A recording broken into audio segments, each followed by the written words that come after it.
Episode number 276 of the Wholesome Fertility Podcast.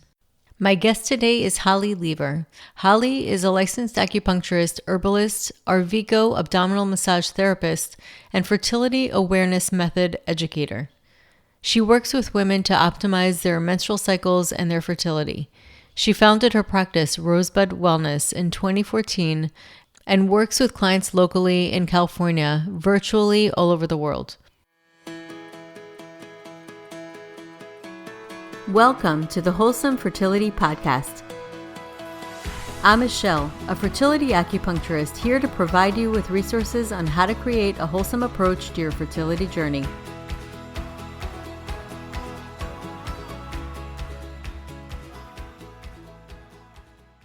Welcome to the podcast, Holly.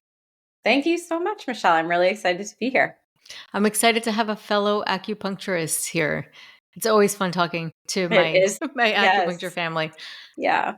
Awesome. Yeah. So give us a little background on yourself and what got you into women's health specifically in fertility. So it's a long and winding road, like all of our stories, right? But I started studying acupuncture when I was pretty young. I was just naturally really interested in yoga and holistic health and nutrition. It just kind of came out of the womb that way for some reason.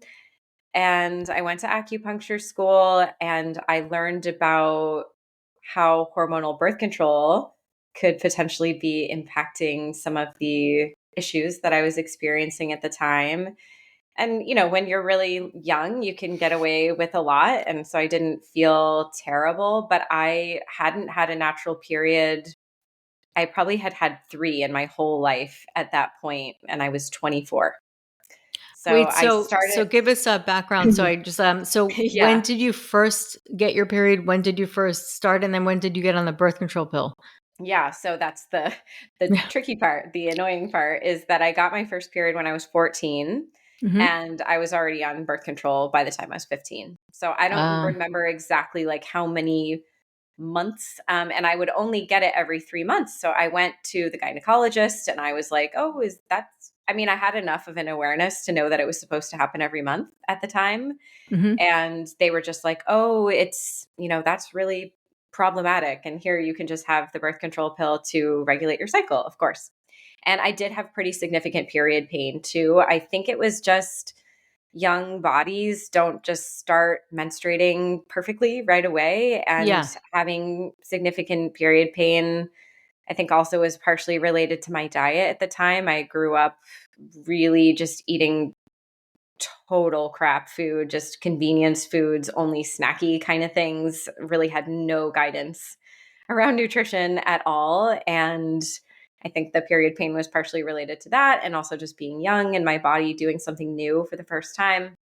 I did become sexually active really early too, at 15. And so I do think it was maybe helpful that I didn't get pregnant when I was 15 years old. And I wish that I had had a little bit more education about what it was actually doing to my body. I had a lot of emotional struggles as a teenager, and who knows if that's just being a teenager, how that manifested for me, or how much of it was related to synthetic hormone exposure at such a young age.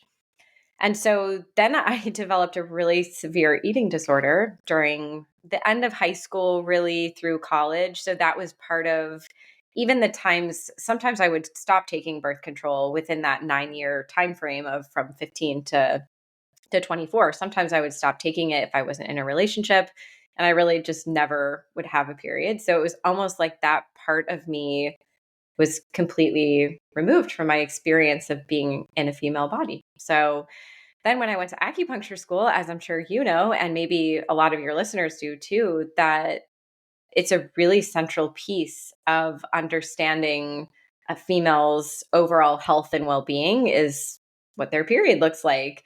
We were talking about the color of the blood and how frequently it comes. And I mean, there's so much more that I know about it now as a fertility awareness method educator. But even that, that little seed of women's period is really important for assessing their health. I was sort of like, oh, I guess I'm completely missing that whole part of the equation of being able to really understand this medicine.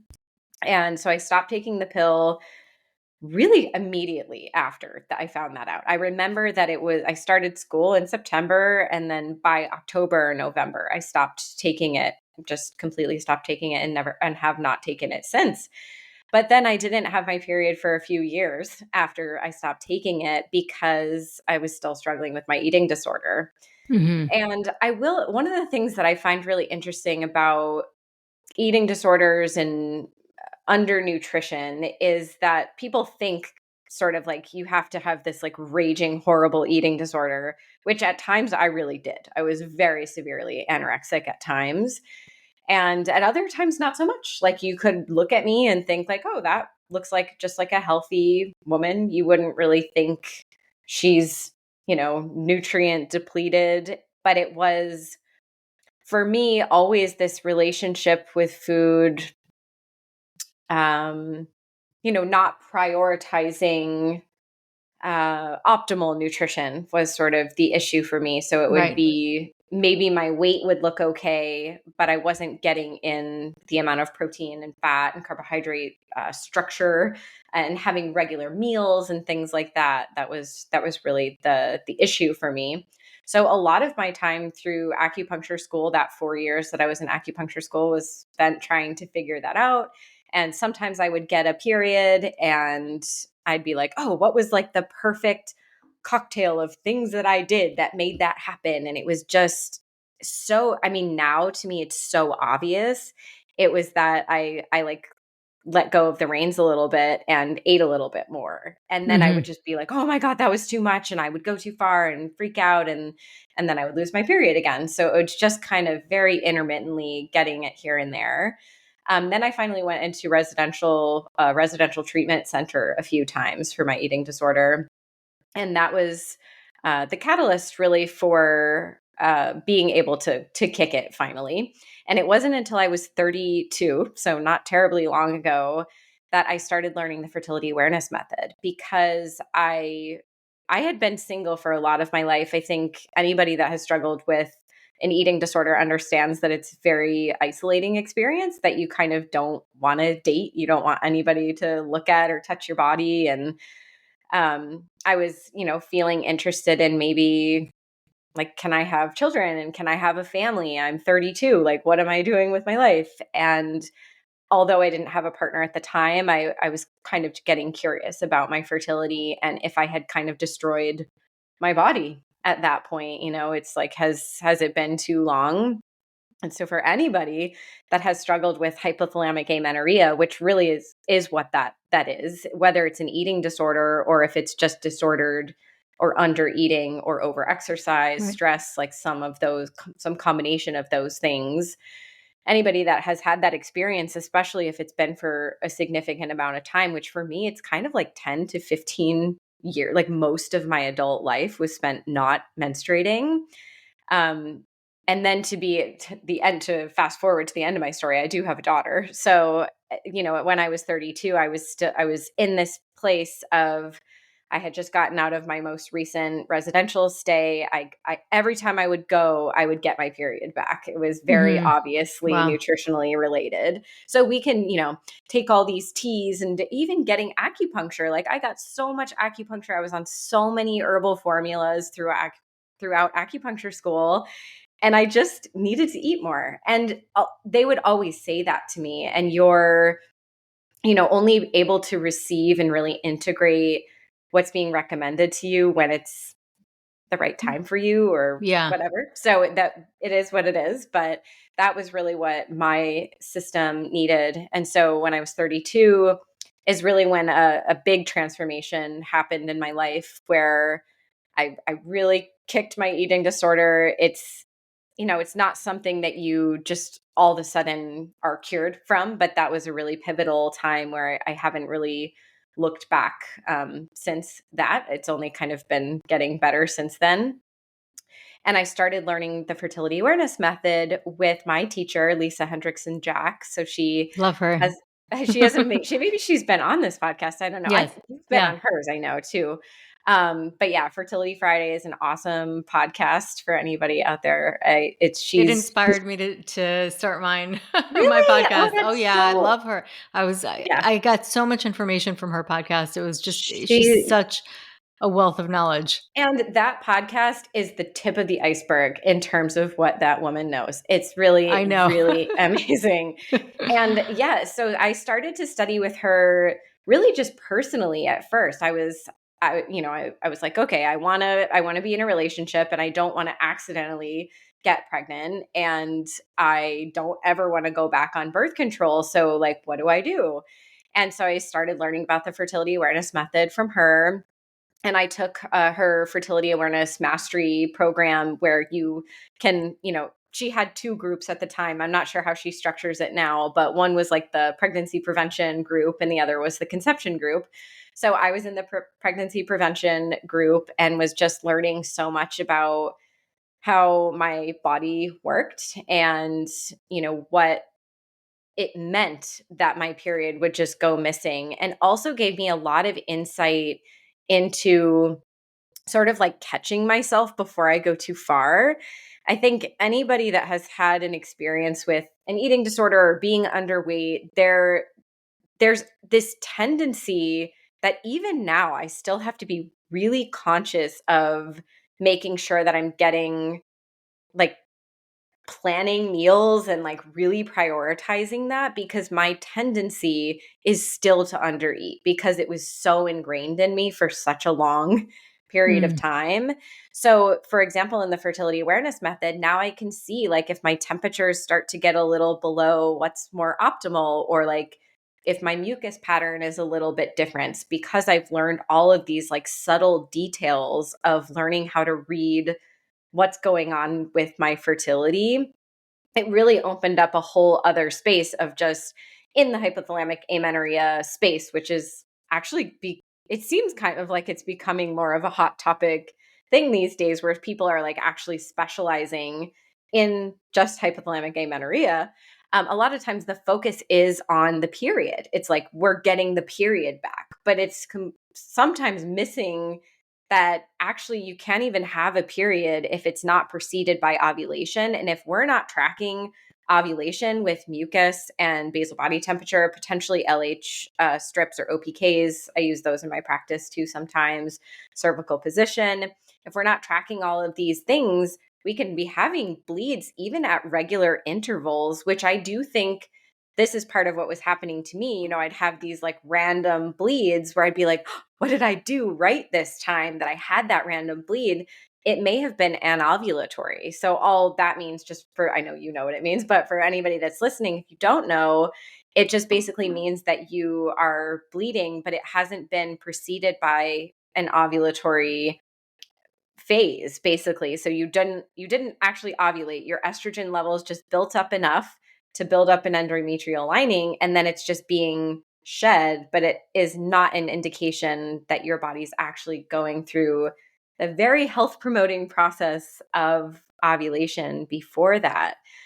So anyway, that was kind of my basic story into learning fertility awareness. And now, several years later, I had actually started working with it a little bit with my clients. I was trying to have them do temperature and track their mucus. And what I was noticing is that it's, you can read from a textbook, and I even learned from Lisa. I learned sort of like the basics and I learned how my body works. But it's really different to learn about the basics from a book and other like online resources, and then also just learning about your own body and being able to apply that in working with actual patients. Yeah. Because what I have found in my practice is that many of them don't follow, and including me, I definitely have never followed what's in the textbook. So I've never ovulated on day 14. I've never had a 28-day or 30. Maybe the shortest cycle I've ever had is 30 days. And that was like miraculous. Hmm. So yeah, I mean, I will say that I was feeling somewhat limited. And then Lisa created this program for practitioners called the Fertility Awareness Mastery Mentorship. So it's different from just the like for women to learn about their own cycles. It's a practitioner program for women that want to learn, or not, yeah, it is women only, but for women that want to learn how to incorporate it into their existing women's healthcare practice. And I actually wanted to do it the first year that she launched it, but I had just had my daughter. So that goes back to my personal story, is that I did end up meeting my daughter's dad, and I did get pregnant and had a healthy pregnancy after 10 to 15 years of amenorrhea and thinking that my body was probably broken, being told by doctors that my body was probably going to be broken or I was going to need fertility drugs and things like that. And I didn't do anything other than optimize my nutrition. And even now, with how much I've learned from Lisa and so many other resources since that time, which was, she's going to be 4 next month, um, there are things I would have done differently in terms of optimizing nutrition and lifestyle and other things that maybe I think could have made it even more wonderful. But I had a really healthy pregnancy, really wonderful birth at home. And yeah, I'm just really amazed by the human body, that when you give it what it needs, it will perform. I don't know, perform isn't really the right word, but function optimally. And Yeah. fertility is part of optimal function for women, whether they want to get pregnant or not. I mostly work with women that want to get pregnant. So that's sort of the lens in which I see everything. Me too. Yeah. But yeah, I mean, that I always say it's just a reflection of overall health. If it doesn't have the resources, or if it's at a deficit, it's going to, it's not going to give you what you want, or it's not going to be functioning optimally. And it's definitely not going to prioritize reproductive health. That's for Mhm. sure. So that's and a lot of what you're saying is pretty much my history. I mean, I had the same thing, like 3-month cycles. And this is what I, for a couple of years. And then I went to the doctor. He put me on the birth control pill, and it was just like on and off, on and off.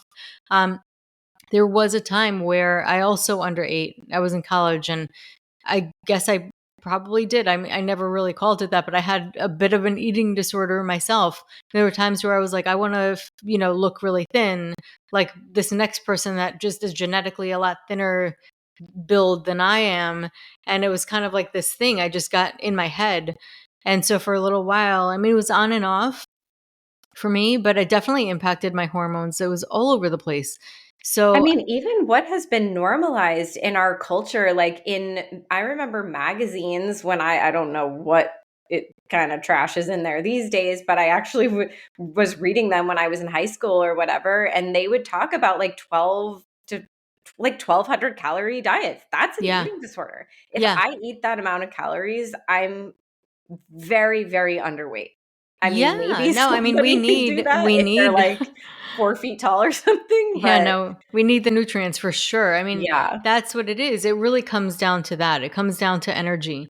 And Mhm, so it's not even about eating, it's about what you're eating. Because as mhm, we know, just like chi, in the body, food has chi as well. And so there's some food that's kind of very low chi, very low energy or vitality, let's say, and versus live whole foods, which are way more nourishing and nutrient dense for the body. So those are all important aspects. But as you were talking, and this is something that I've thought about recently, and it's not something that's often talked about, but we're in the fertility world. And do you tend to see, because there's such like, there are a lot of rules, you have to like be, avoid toxins, and you have to eat certain foods, and you have to do this and that and the other.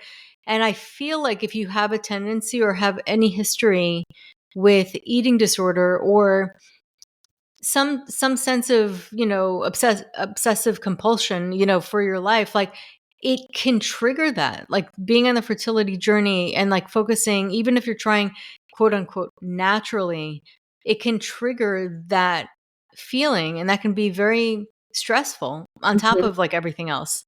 Yeah. Yeah, man, this is something I think about pretty much every day. Because yeah, my experience in residential treatment for my eating disorder was very much based on, I guess, like conventional guidelines of like optimal nutrition, like low fat and pretty carb heavy and just kind of and very weight goal based. And at the time, I think that was what I needed. I needed to just like no rules, and they would have things like fun foods, and there's a perspective of choosing relationship with other people over your eating disorder. So, for example, if your friends want to go out for ice cream and you're like, oh no, I'm like too, I mean, this is very much something that I experienced, like totally not going to go to that. I do not want to eat ice cream. Or, there were times that I would go and just not eat it or whatever. And so the choosing relationship was something that really resonated with me. And now I think about a lot too with a young daughter of how I want to model things for her. Yeah. And so I will say that my own approach to food, like for myself now, is one of really trying to get optimal nutrition in when it's available to me, and also not to demonize anything primarily for her. And yeah, and also for her relationship with other people, and knowing that if a friend gives you something, even if it's not like the healthiest thing ever, that that your body is strong because it's mostly exposed to really nutrient dense foods. And the tricky part about that, because when I was in treatment, it was definitely like, this is what I'm doing right now. I'm like recovering from my eating disorder. So there's like the psychological piece of it, where I do think that it can be helpful in that kind of situation where, like, yes, just get yourself to do the things that are hard for you so that you can overcome this psychological aspect of it. I had someone on my podcast that focuses a lot on just like body neutrality, not necessarily related to fertility, but it feels relevant because one of the things she struggled with was rheumatoid arthritis. And if she eats gluten or dairy, it flares it and it really hurts. And she said that she prioritizes her mental health over that physical experience. So she just still eats gluten and dairy, even though she knows it makes it worse. So that's something that's really empowering, I think, for people, that if you know how things are affecting you and you get to make that choice about like what the priority is. So for me, I like to feel really good, and part of my job relies on me feeling really good energetically. When I'm doing acupuncture, I do feel, or just being present with my client, like it feels to me, I know that I feel better if I'm eating higher protein, higher fat, and that I'm eating mostly whole foods. So that's a priority for me. And I do have to be thoughtful about, like, is this an eating disorder? Like, am I kind of making myself crazy thing?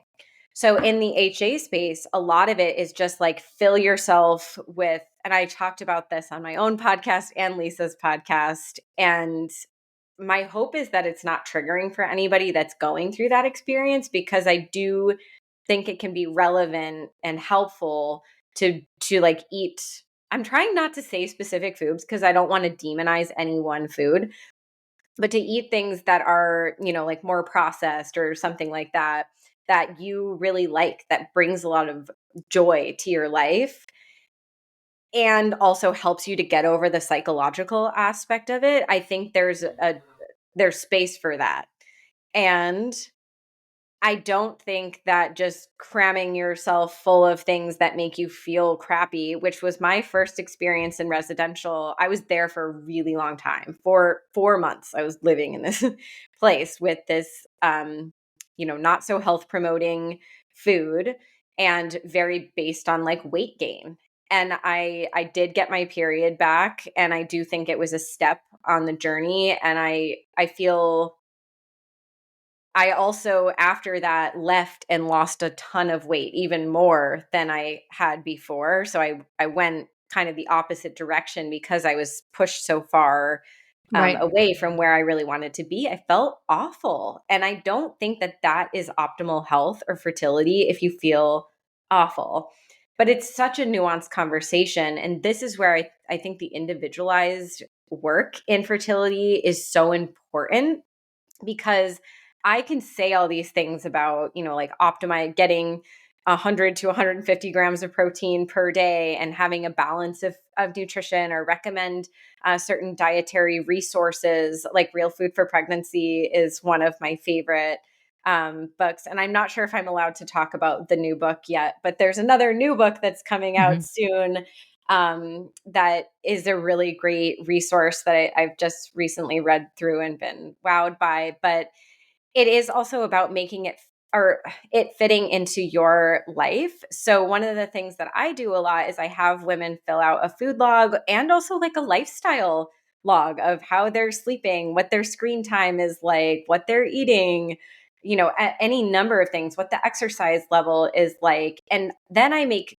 specific recommendations for each individual woman about what will be most supportive for her and what actually feels possible for her.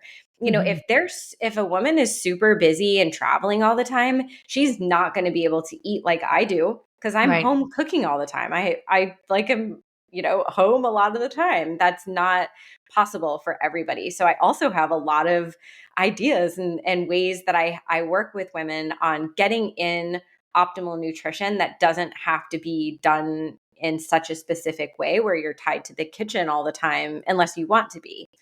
So, yeah, it's a very nuanced conversation that in an HA situation in particular really requires individualized support, in my opinion. Yeah, for sure. I mean, the way I look at it in general is it's all a strategy. So that's how I see it with every patient. It really depends on their circumstance and what they feel, and ultimately like what aligns for them. And if it's too much of a push, then people retract and it's not realistic. So everything has to be small steps to get to that point, building a foundation. That's for sure. Yeah, one of the things that I shared about when I recorded my own podcast about HA is that if I went from, where I was at, the first time I went to treatment was when I was 29. If I were to contemplate eating what I do now back then, there's no way I could do that. There's no way. I needed to have these like bridges Yeah. throughout my journey. And I do think that one of the things that I found really helpful during my own, it wasn't really a fertility journey, because I was sort of just doing it anyway, like not necessarily thinking about, it wasn't like I went through a long like trying to conceive phase. I just did get pregnant because I had already optimized my fertility, because I saw its relevance to my overall health. I would maybe do a few things a little bit differently now. Yeah, I mean, it's always that way. I think we look Yeah. back and there's so many things that we could have done differently, and that's, I guess that's hindsight. Hindsight is so perfectly clear Yes, versus exactly. like looking into the future, and that's, I think that really teaches us to be easy on ourselves and give us ourselves some grace, and that, I think, is what helps the recovery, is just giving yourself that love and grace and acceptance, and also meeting yourself where you are. I Mhm. think that's Yeah, ultimately, it's very healing to do so. It feels more soothing, honestly, on the soul and on the body, and it's more realistic. It's something that you can really adopt and take into your life absolutely. Yes. in Mhm. a way that's going to last. So as far as well, fertility awareness is amazing, because I think a lot of people don't realize just how powerful it is. But like for people who are not as familiar with it, Mhm. like what is it besides, I think people think of the BBT, like basal body temperature charting. Besides that, obviously it's so much more. Yeah, I look at it as mindfulness practice of your menstrual cycle. absolutely. Yeah, so fertility awareness, like the term fertility awareness, is kind of just having a basic understanding of how your fertility works. But the fertility awareness method, there are actually many different types, and I'm not an expert on all of them. I have been trained by Lisa, so she's been very much informed by the Justice method, but she doesn't exclusively teach that. And it is a symptothermal method, what I have been trained in. So that means we're tracking symptoms like cervical position and cervical mucus and thermal temperature. So we're tracking BBT. So there are other methods that only use mucus or use urine metabolites to test hormones and things like that. So what I'm sharing about is purely based on the style that I've been trained in. So there's definitely differences and definitely differences in the way that they chart, that we all chart things. So it's a little bit tricky to interpret like another method's charting because they don't always line up perfectly. But the method that I've been trained in is pretty similar to the Taking Charge of Your Fertility, which most people that know anything about fertility awareness know about that book. And that was my first exposure.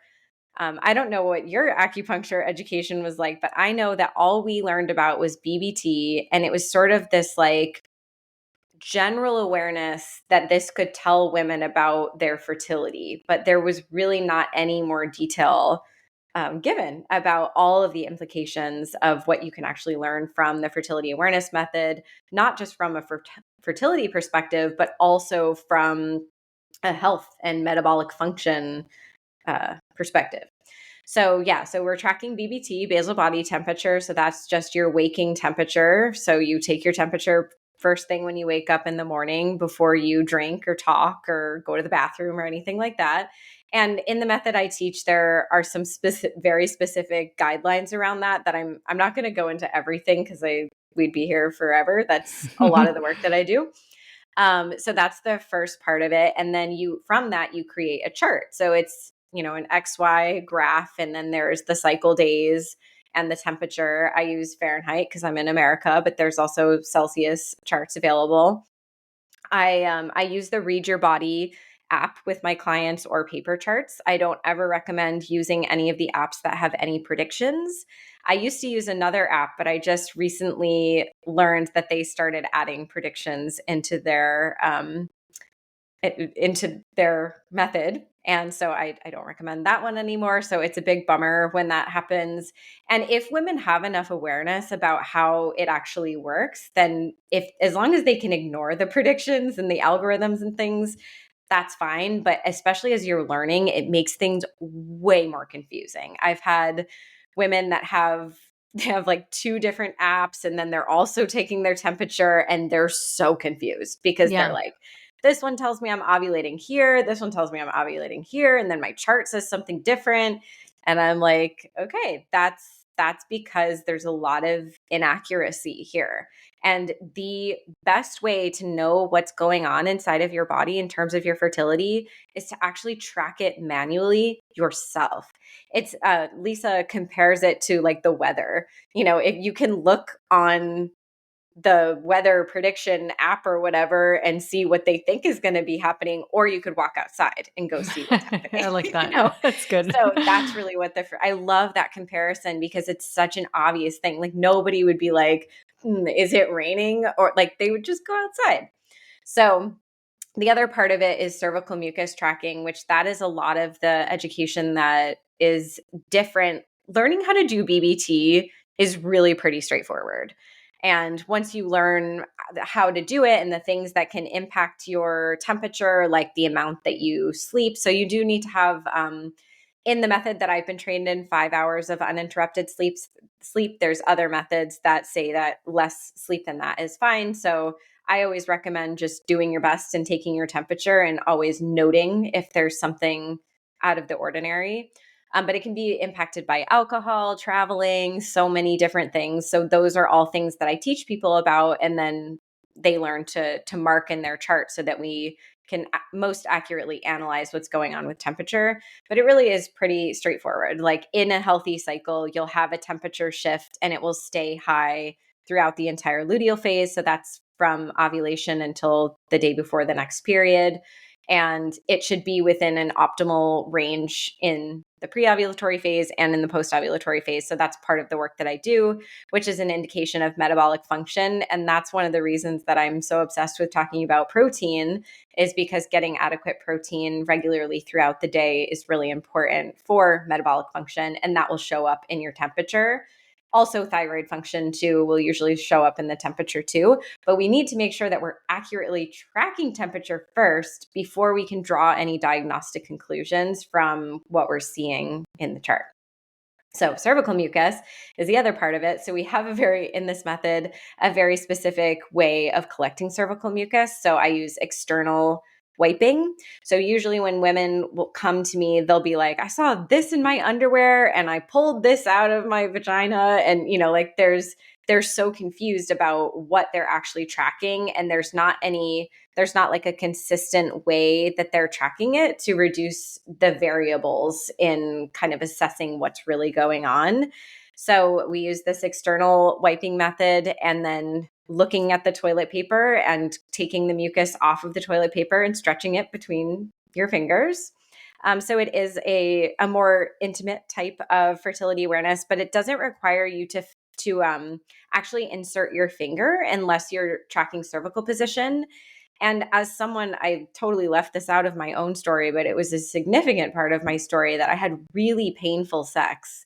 And the insertion of anything, finger, tampon, like really painful for me for a lot of my life, which I think was also connected to undernutrition and having such low estrogen levels, and also being on birth control can shrink your vaginal canal, which I only learned within the past couple of years.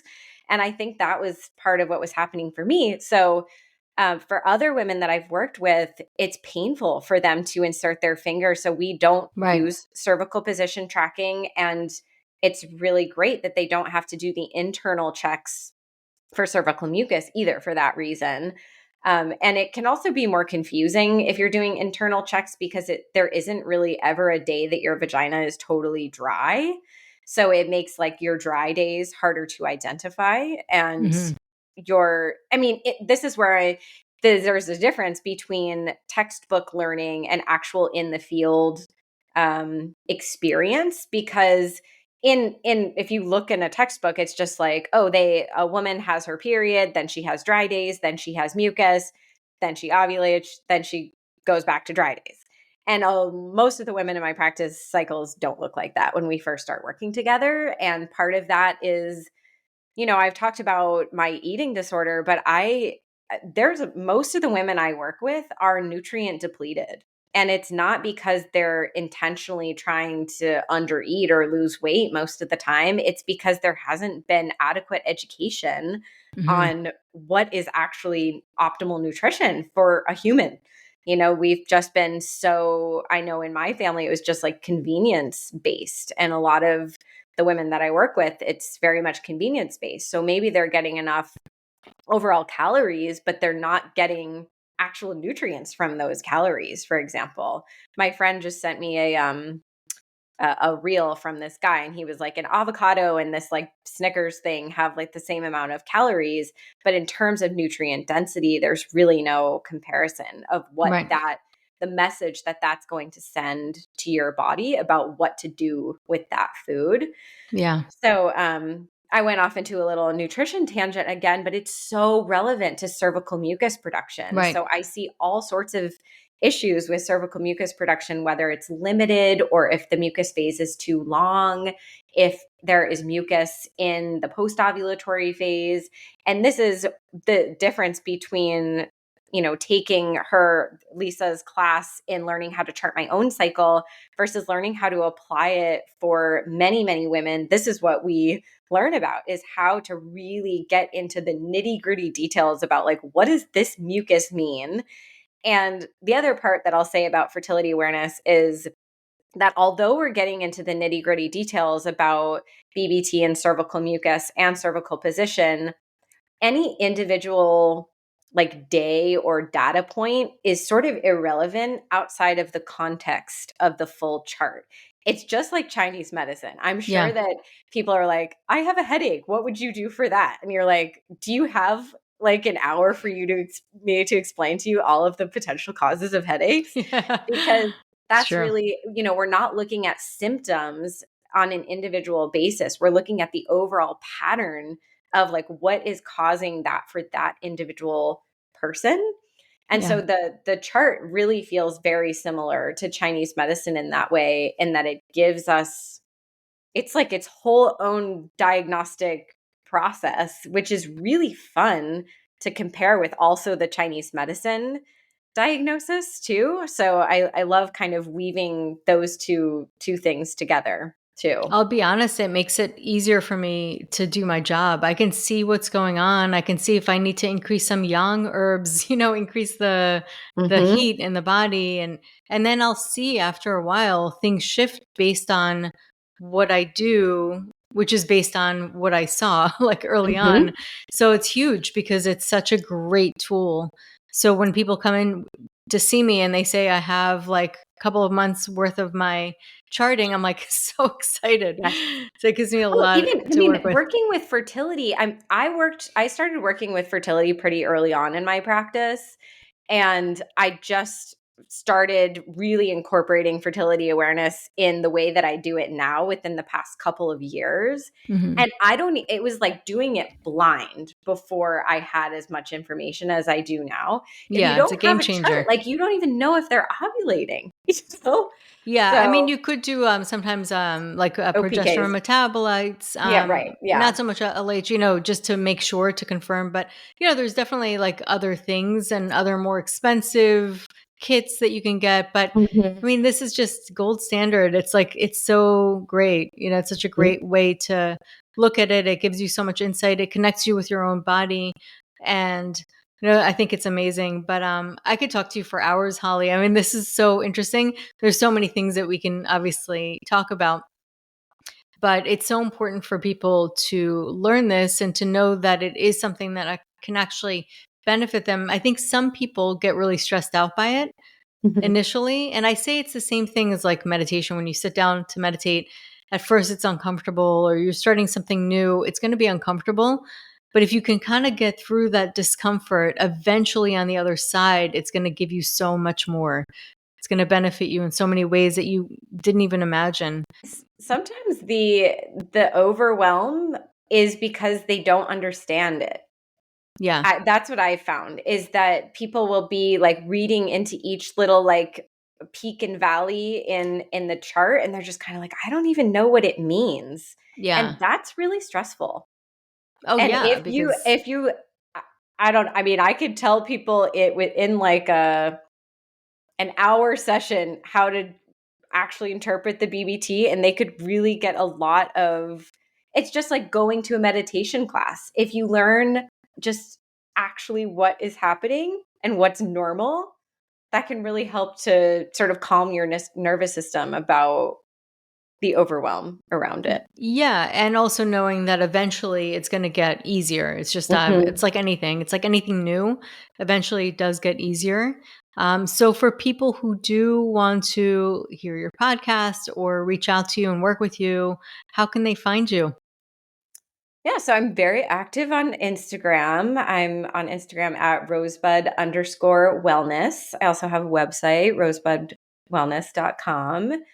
And I do have a free fertility awareness for conception video on my Instagram linked there. Maybe we could also link it in the show notes. I could send it to you. Mhm. So it's just a 30-minute video kind of going through a little bit more details about what's involved. So I know that fertility awareness is not for everyone. Not everybody's going to want to get into this level of detail. So that video is really helpful for people to kind of get a feel for it and see, like, does that sound crazy, or could I maybe try that? So, yeah. That's awesome. Well, this is great because people are listening to this. They're probably really curious about it. So it's awesome to have a free resource. So thank you for that. Yeah. So, Holly, thank you so much for coming on. This is so great. I mean, I can talk to you for way longer than we have time, but this was just great information. I'm sure so many people got so much value from this. So thank you for coming on today. My pleasure. Thank you so much for having me. So that concludes today's episode. You can find all of the links mentioned on the episode notes. If you're enjoying these episodes, Please take a moment to share and leave a review. Reviews mean everything to podcasters, and I really enjoy hearing from my listeners. You can also find me on my website at www.thewholesomelotus.com or email me at info@thewholesomelotus.com. I love hearing from my listeners.